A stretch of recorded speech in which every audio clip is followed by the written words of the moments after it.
갈릴리는 예수님의 초기 사역의 중심지였다는 사실을 여러분들은 성경을 통해서 잘 알고 계실 것입니다. 오늘 본문의 말씀에 보면 여러 가지 병에 걸려 신음하고 고통당하는 비참과 타락의 현장에 예수님이 오셨습니다. 시편 90편의 모세의 기도를 보면 그 유명한 기도 가운데 하나가 우리의 연수가 70이요 80이라도 그 내용은 수고와 슬픔뿐이요 신속히 간이 날아간다고 했습니다. 우리의 인생이 얼마나 화려한 삶을 산다고 할지라도 결국 우리의 인생은 여기 본문에 있는 말씀에 기록된 것처럼 각색병에 걸려 결국은 신음하고 고통당하는 비참과 타락의 현장에서 살아가는 인생들일 뿐입니다. 바로 그 현장에 예수님이 오셔서 사역하셨다는 사실은 우리에게 엄청난 소망이 아닐 수 없을 것입니다. 소망 없이 살던 그들에게 주님은 천국 복음을 선포하시고 말씀을 가르치시고 회당에서 부지런히 하나님의 말씀을 교훈하셨습니다. 24절과 25절에 보니까 이 예수님의 소문을 듣고 원근 각처에서 수많은 무리들이 모여들었습니다. 이들이 또 수많은 병자들을 데리고 예수님이 계신 곳으로 나왔습니다. 그리고 예수님은 이 엄청난 무리들을 보시고 5장 1절에 보니 산에 올라가 앉으셨다라고 기록을 하고 있습니다. 그리고 제자들이 그 앞으로 나아왔고 그 뒤에 수많은 무리들이 뒤따랐습니다. 여러분 한번 마음의 상상도를 그려서 이 현장의 이 모습을 한번 그려보시기 바랍니다. 예수 그리스도께서 무리들을 보시고 산에 터벅터벅 올라가 높은 곳에 앉으시고 그 뒤를 제자들이 따르고 그 밑에 수많은 군중들이 서 있고 앉아 있고 그 가운데 수많은 병자들이 예수님을 바라보고 있다는 그런 그림 말입니다. 이 산 위에서 예수님은 바로 축복의 말씀을 쏟아부어 가르쳐 주셨습니다. 이 말씀이 바로 그 유명한 마태복음 5장 6장 7장의 산상수훈이라고 불려지는 기록된 주님의 말씀입니다. 성도 여러분, 예수님이 올라가신 이 산이 어떤 산인지, 이 산의 이름이 무엇인지, 해발이 어떻게 되고 고도가 어떻게 되고 지형이 어떻게 되는지 관심을 기울이는 것은 아무런 유익이 없습니다. 이 산 자체가 문제가 있는 것이 아니라, 이 산 자체가 중요한 것이 아니라 이 산에 누가 계셨는가가 중요하기 때문입니다. 오늘 우리가 함께 읽은 이 본문의 말씀 7장 쭉 밑에 보면 5장 6장 7장 28절과 8장 1절 산상수훈의 그 말씀, 그 축복의 설교가 끝나고 난 결과가 어떠했는지를 성경은 우리에게 알려주고 있습니다. 그렇다고 하면 마태복음 4장 24절에서 5장과 6장과 7장 그리고 8장 1절까지 계속 이어지는 이 일련의 설교는 이 갈릴리 호숫가에 인접한 이 특별한 산에서 벌어진 이 하나의 사건을 다루고 있는 것이 됩니다. 우리가 오늘 이 아침에 이 산에 어떤 일이 벌어졌는지에 특별한 관심을 보이는 것은 무엇 때문입니까? 말씀드린 바와 같이 이 산이 어떠한 산인지에 대한 관심보다 이 산에서 무언가 비범하고 무언가 평상시에 볼 수 없는 특별한 일이 벌어졌기 때문입니다. 그렇다면 이 산이 어떤 산이었을까? 우리 몇 가지 생각해 보기를 원합니다. 우선 무엇보다도 이 산은 신자의 구세주이신 예수 그리스도께서 좌정하신 산이셨습니다. 여러분 저와 함께 4장 23절 말씀을 읽기를 원합니다. 예수께서 시작. 예수께서 온 갈릴리에 두루 다니사 그들의 회당에서 가르치시며 천국 복음을 전파하시며 백성 중에 모든 병과 모든 약한 것을 고치시니. 그리고 5장 1절에 보니 예수께서 무리를 보시고 산에 올라가 앉으시니 제자들이 나온지라라고 기록하고 있습니다. 예수님께서 거기 계셨다는 말이죠. 다른 말로 하면 예수님께서 임재하신 산이셨다는 말입니다. 예수님이 계신 산이다라는 뜻이죠. 이 예수가 누구이십니까? 이 그리스도가 누구이십니까? 선재하신 하나님의 아들 예수 그리스도이십니다.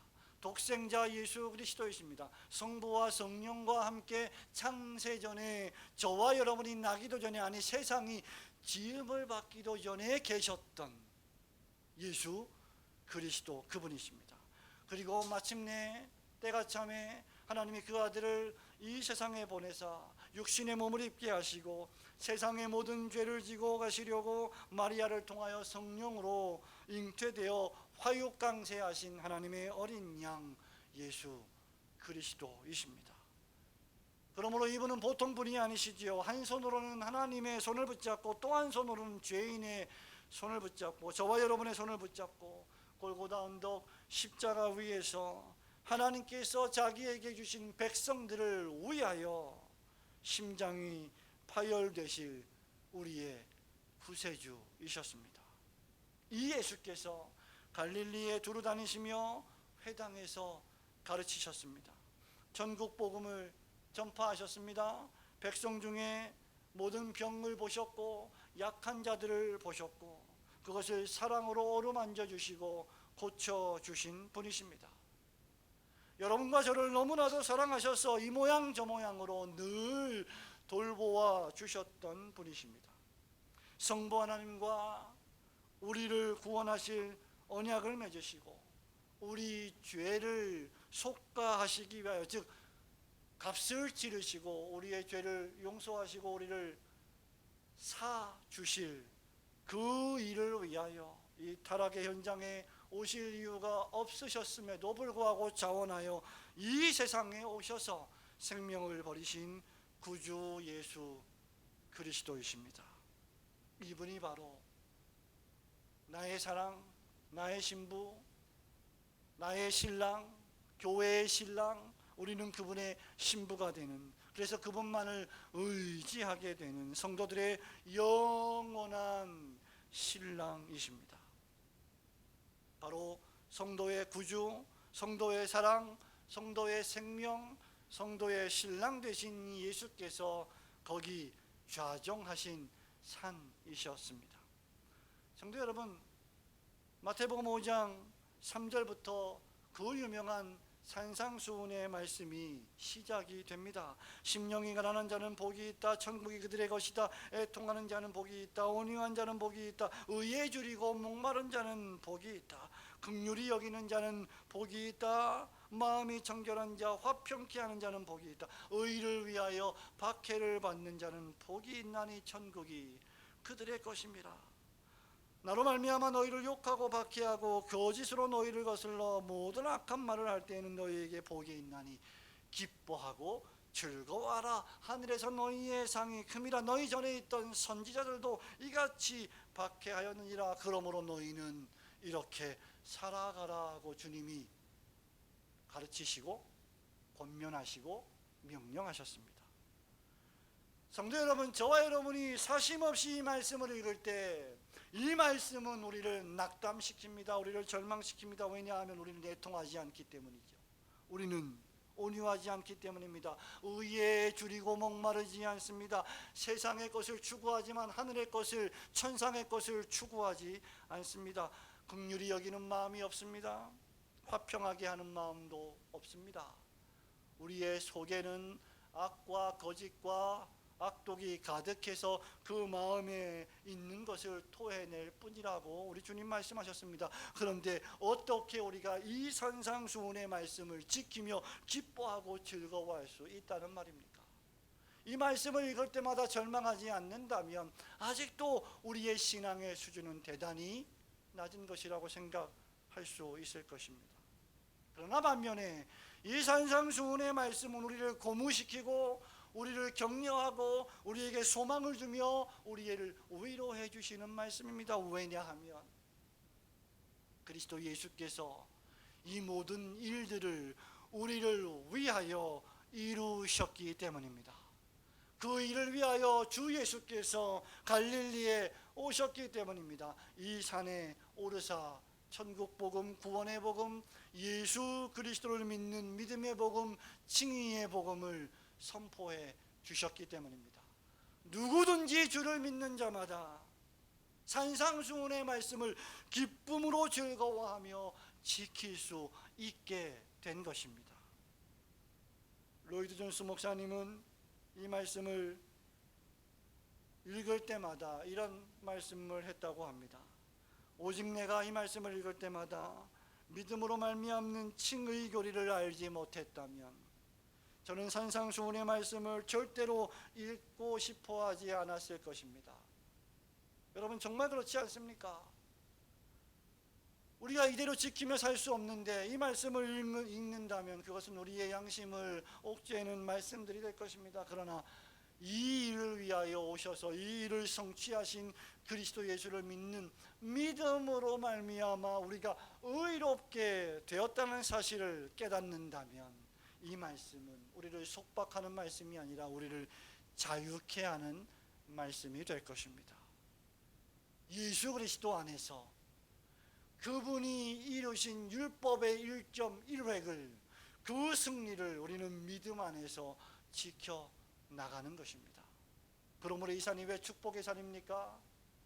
예수 그리스도, 우리의 신랑, 우리의 구세주가 되시는 그분이 계시기 때문입니다.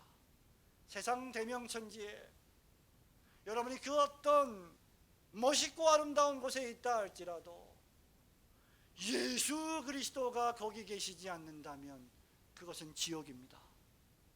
그러나 여러분이 지옥같이 참혹한 환경 속에 압박되어 있다 할지라도 거기 그리스도 예수께서 함께 하시면 그곳이 바로 천국입니다.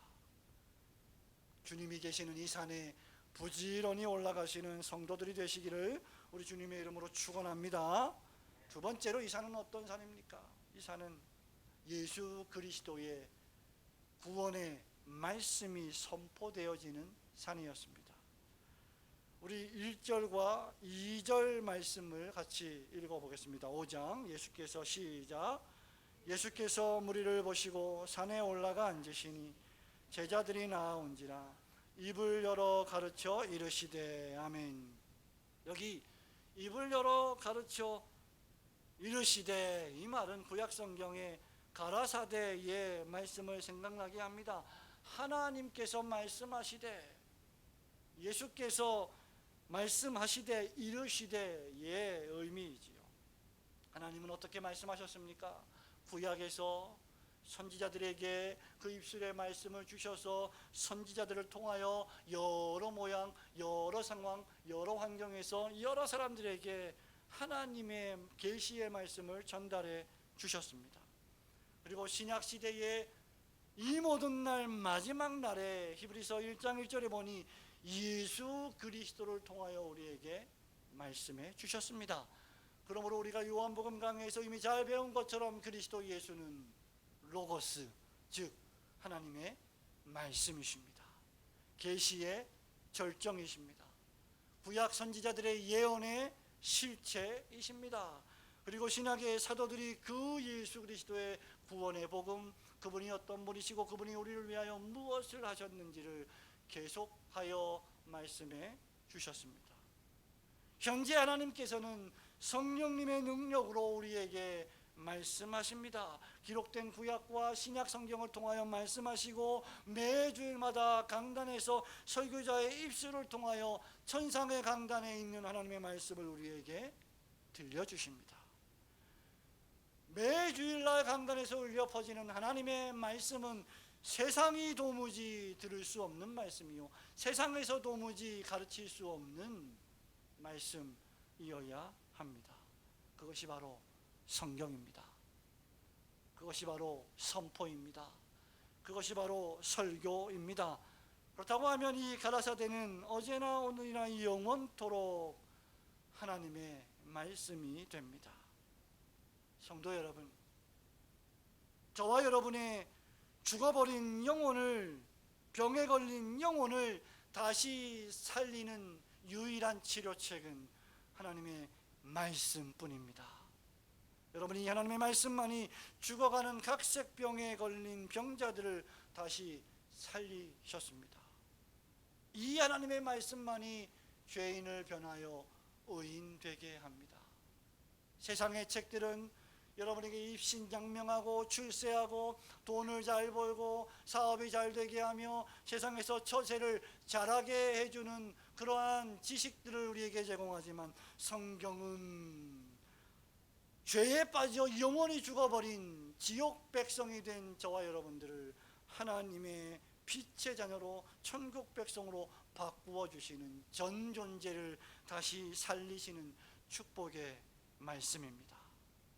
여러분, 이 말씀만이 이미 죽어버린 지 나흘이나 되어 수족을 배로 동인 채로 돌무덤 속에 잠들어 있던 나사로를 깨워버렸던 능력의 말씀입니다.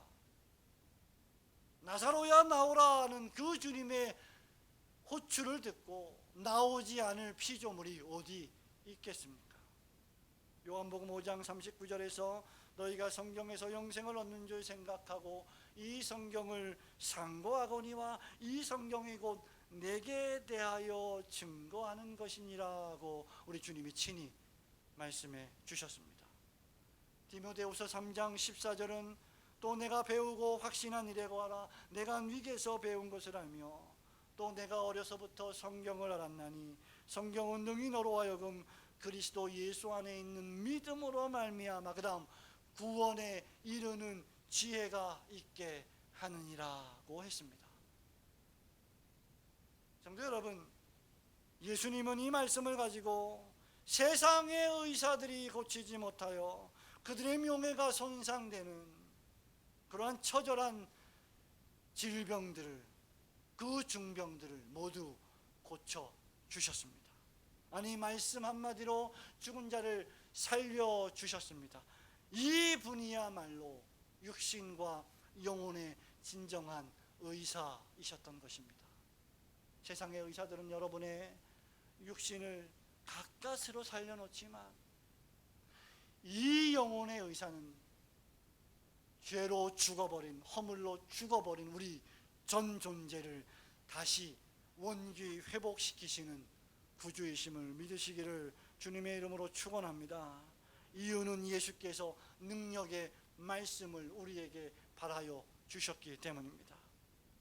사랑하는 성도 여러분, 그런 의미에서 그리스도 예수께서 말씀을 전하실 때 성령께서 함께 하셨고, 오늘날에도 강단에서 하나님의 말씀이 올바르게 주해되고 설명되고 해설되고 선포되고 적용되고 때로는 권면되고 때로는 책망으로 듣게 될 때 성령께서 역사하신다면 그 말씀은 생명을 살리는 말씀이 됩니다. 그러므로 성령과 말씀은 늘 함께 가야 하는 것입니다. 마귀는 할 수만 있으면 성령과 말씀을 분리하라고 우리를 부추깁니다. 적지 않은 지금 벌어지고 있는 교회의 문제점들은 바로 성령님과 말씀을 분리시키기 때문에 발생하는 이유들입니다.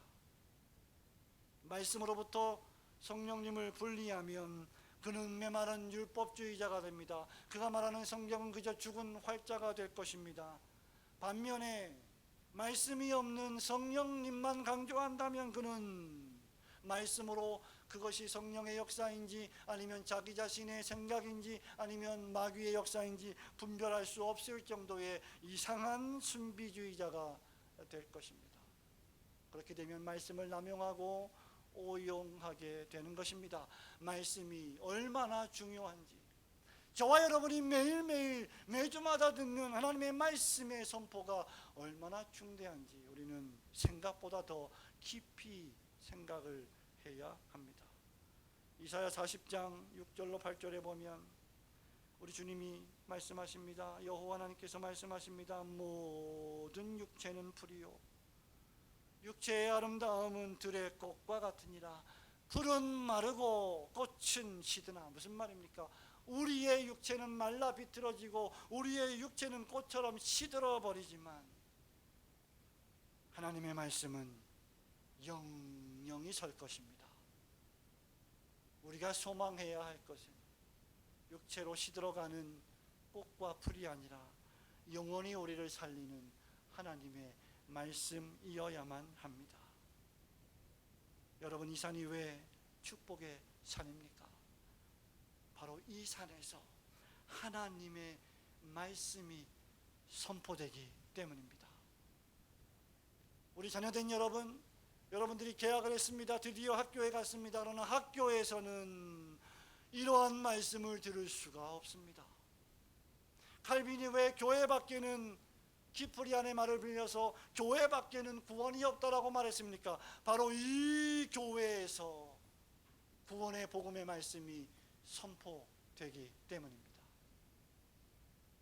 이 축복의 산, 이 말씀이 선포되는 산을 사랑하시고 이 말씀의 산에 오르는 것을 기쁘고 즐거워하시는 성도들이 되시기를 주님의 이름으로 축원합니다. 세 번째는 왜 축복의 산입니까? 이 산이 말씀만 선포된 산이 아니라 그 선포된 말씀에 권세가 동반되어진 산이었기 때문입니다. 여러분, 저와 함께 마태복음 7장 28절과 29절을 펼쳐 보시기 바랍니다.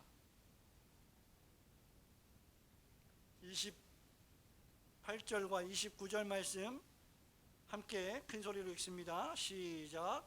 예수께서 이 말씀을 마치시매 무리들이 그의 가르치심에 놀라니 이는 그 가르치시는 것이 권위 있는 자와 같고 그들의 서기관들과 같지 아니함일러라. 아멘. 주님의 축복의 말씀을 들은 자들은 그 반응이 놀랐습니다. 여기 놀라다라는 말씀은 이 말씀을 들은 그들의 반응이 범상치 않았다는 것이죠. 그 반응이 심상치 않았다는 것입니다. 무슨 말입니까? 평범하지 않았다는 거예요. 뭔가 달랐다는 것입니다. 말씀을 들은 그들의 반응이 아유, 말씀 참 좋네, 좋구나, 아이고 오늘 좋은 말씀 감사해요, 너무 좋았어, 뭐 이 정도의 반응이 아니라 이 말씀을 들은 회중들의 반응은 이 말씀을 예수님이 마치시자마자 마치 넋이 나간 사람과도 같이 충격을 받은 놀람을 의미합니다. 전기 충격을 받은 것과 같은 짜릿한 놀람을 경험했다는 것이죠. 우리는 이러한 현상을 가리켜서 충격, 경악, 놀람, 기이한 현상을 목도한 자의 경탄 정도로 표현해야 옳을 것입니다. 여러분, 참으로 그렇지 않습니까? 하나님의 아들 독생자, 계시의 절정이신 그 성자 예수 그리스도께서, 그 하나님이 사람의 몸을 입고 이 세상에 오셔서 사람과 같이 대화하고 호흡하고 기적을 베푸셨습니다. 그것을 본 제자들, 그 음성을 들은 자들이 놀라지 않을 수가 있겠습니까? 이들이 이렇게 주의 말씀에 놀란 이유가 무엇일까요? 그것은 바로 예수님의 말씀에 엑수시아라고 하는 권세가 있었기 때문입니다.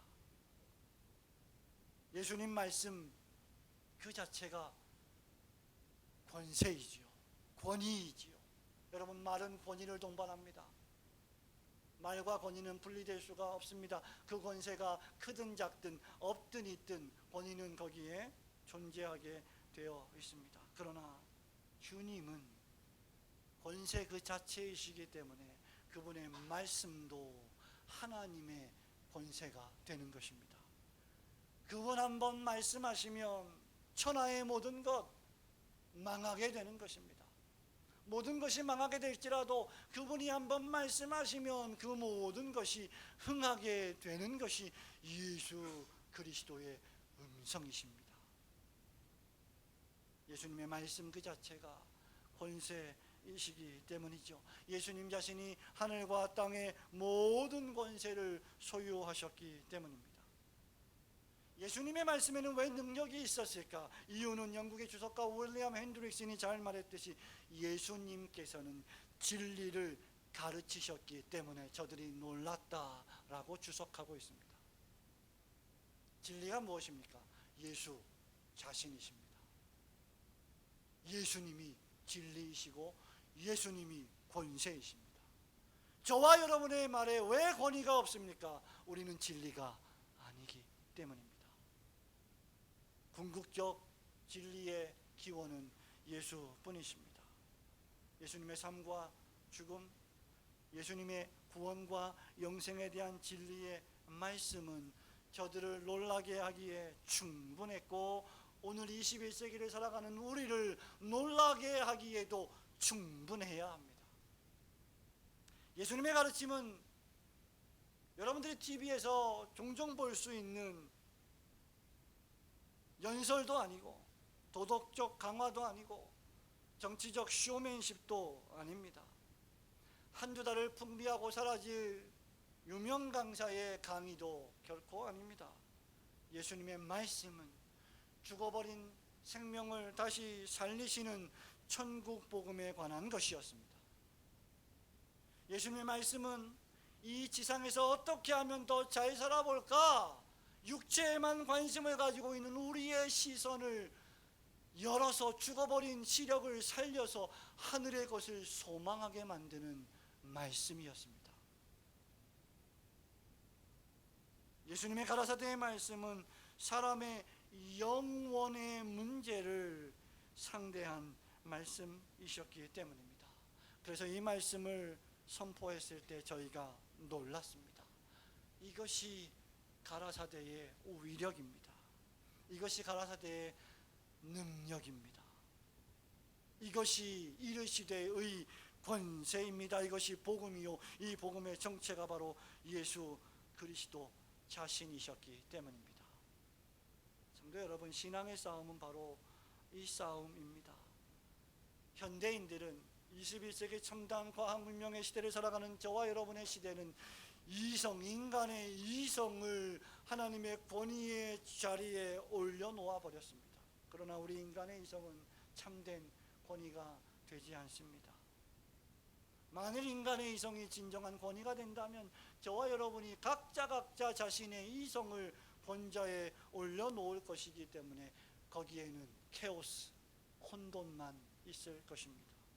오직 하나님의 말씀을 전하는 예수 그리스도만이 궁극적 권위의 원천이십니다. 그러므로 이 궁극적 권세가 동반된 하나님의 말씀이 선포되는 이 산에 부지런히 올라 그 권세를 여러분의 영혼으로 체험하시고 변화되는 삶을 살아가시는 성도들이 되시기를 주님의 이름으로 축원합니다. 축복의 산에 오릅시다. 마지막으로 이 산은 어떤 산이었습니까? 예수 그리스도의 생명의 말씀이 선포된 결과 도처에서 허다한 무리가 예수 그리스도를 쫓아가는 제자가 되는 산이었습니다. 다시 한번 4장 25절 말씀을 함께 읽겠습니다. 갈릴리와 데가볼리와 시작. 갈릴리와 데가볼리와 예루살렘과 유대와 요단강 건너편에서 수많은 무리가 따르니라. 아멘. 여러분 8장 1절도 보니 우리 예수님이 그의 가르치시는 것이 권위 있는 자와 같고 그들의 서기관들과 같지 아니함일러라 하고 마태가 기록한 후에 8장 1절에 예수께서 산에서 내려오시니 그 다음 수많은 무리가 따르니라. 수많은 무리, numberless, 수많은 무슨 뜻입니까? 세기를 포기했다는 것이죠. 셀 수가 없었다는 겁니다. 갈릴리와 데가볼리와 예루살렘, 유대와 요단강 건너편 예수님이 사역하시던 반경을 넘어서 초월적으로 수많은 무리들이 예수님을 쫓았습니다. 본문 1절의 허다한 무리와 4장 25절의 허다한 무리는 동일한 군중을 가리키는데 여기 허다한 무리의 헬라어 오클로이, 이 말은 셀 수 없을 만큼 매우 많은 대중을 뜻합니다. 셀 수 없는 무리가 갈릴리를 중심하고 심지어 유대인들뿐만 아니라 이방인들의 도시인 데카볼리에서도 왔습니다. 남서쪽에 위치한 예루살렘에서도 왔습니다. 요단강 건너편인 동쪽 베레아 지역에서도 왔습니다. 동서남북 이스라엘 전체에서 심지어 로마령인 수리아에서도 소문을 듣고 예수님을 쫓아왔습니다. 여러분, 이 산이 어떤 산입니까? 물론 이 산에 쫓아온 수많은 무리들 가운데는 진정으로 예수의 제자가 된 자들도 있지만 또 어떤 면에서는 표적만 구하는 사람들도 있었을 것입니다. 그럼에도 불구하고 이 산은 예수님을 바라보고 예수께 목적을 같이하고 마음을 같이하고 의지를 같이하여 예수님을 만나려고 모여든 산임에는 틀림이 없습니다. 성도 여러분, 주일 아침을 맞아서 저와 여러분은 왜 올고든 교회 예배당으로 오셨습니까? 누구를 만나기 위하여 준비하셨습니까? 우리가 예배당으로 나오는 유일한 이유는, 가장 궁극적 이유는 예수 그리스도를 만나기 위함입니다. 그렇다고 하면 이 산은 정말 축복의 산이요, 기쁨의 산이요, 신나는 산임에는 틀림이 없습니다. 왜냐하면 그분께 모든 것을 함께 하기 위하여 나온 사람들이 비단 나 혼자만은 아니었기 때문입니다. 예수님의 소문을 듣고 예수께로 모여든 자들이 예수의 말씀을 듣고 예수의 권세에 놀라며 그 하늘의 능력을 체험하고 예수의 제자가 되기로 결단하고 행동한 산이 바로 이 축복의 산이기 때문입니다. 여러분, 이것이 무엇입니까? 이것이 바로 부흥입니다. 하나님께서 하늘 문을 여사 무언가 우리의 영혼 속에 신기한 일을 시작하실 때 부흥이 일어나게 되어 있습니다. 부흥이란 하나님께서 무엇인가 신기하고 진귀한 일을 교회에서 벌이고 있다는 것을 의미합니다. 무엇인가 신기하고 진귀한 일이 교회당 안에서 벌어지고 있다는 것을 느끼게 될 것입니다. 그러므로 우리가 말하는 부흥이 아니라, 우리가 말하는 성장이 아니라 하나님께서 역사하시고 선물로 주시는 부흥이 일어나면, 즉 예수 그리스도께서 말씀하시고 권세를 동반하시고 그 결과 허다한 무리가 온 원근 각처에서 쫓아나와 예수님의 제자가 되는 일들이 벌어진다면, 그 부흥이 일어난다면 저와 여러분이 사람들을 교회로 데려오려고 광고를 하고 TV에 출연을 하고 쇼를 할 필요가 없게 됩니다. 사람들이 여러분의 변화된 삶을 보고 여러분들과 함께 하는 교회 공동체를 보러 나올 것이기 때문입니다. 여러분들의 삶에서 무엇인가가 신기하고 진귀한 일이 벌어지고 있다는 사실을 저들이 알아차릴 것이기 때문입니다. 그러나 저와 여러분들이 세상에서 세상의 사람들과 똑같이 살아간다면 세상 사람들은 저 사람들이 나와 다른 유일한 한 가지 이유는 그냥 주일날 교회에 가는 것뿐이구나 라고 느끼게 한다면, 즉 세상에서 소금과 빛의 삶을 우리가 살아가고 있지 않다면 부흥은 일어나지 않을 것입니다. 8장 1절에 예수께서 산에서 내려오시니 허다한 무리가 쫓으니라고 했습니다. 여기 쫓다의 원래 뜻은 제자가 되기로 결심하고 따라가다의 뜻입니다.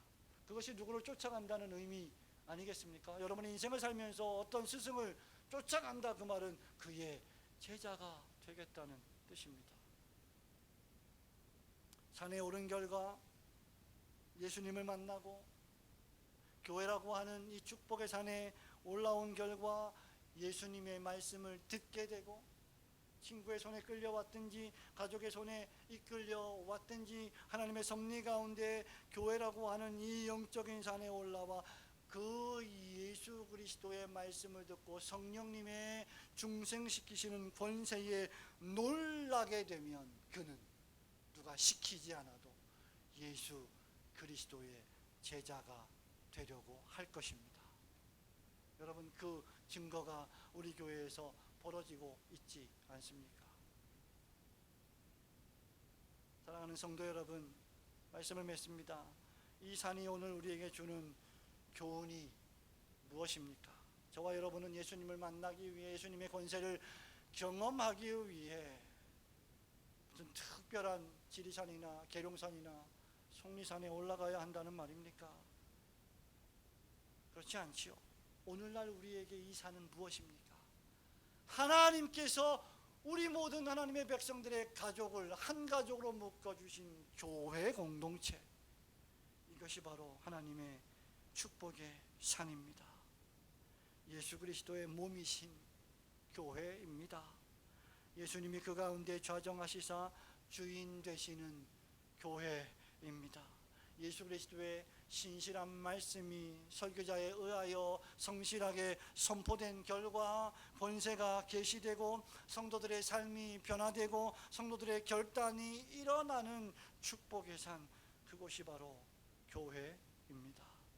우리는 이 교회에 부지런히 올라가야 합니다. 이 산에서 주의 말씀을 부지런히 들어야 합니다.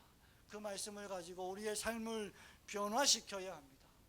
예수님의 권세를 체험해야 합니다.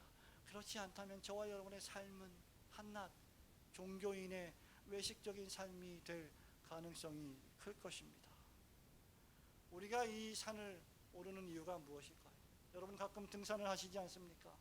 여러분이 등산을 하는 이유가 무엇입니까? 산에 올라가는 이유가 무엇입니까? 무슨 산사나이처럼 산을 정복하기 위함입니까? 단지 산이 거기 있기 때문입니까?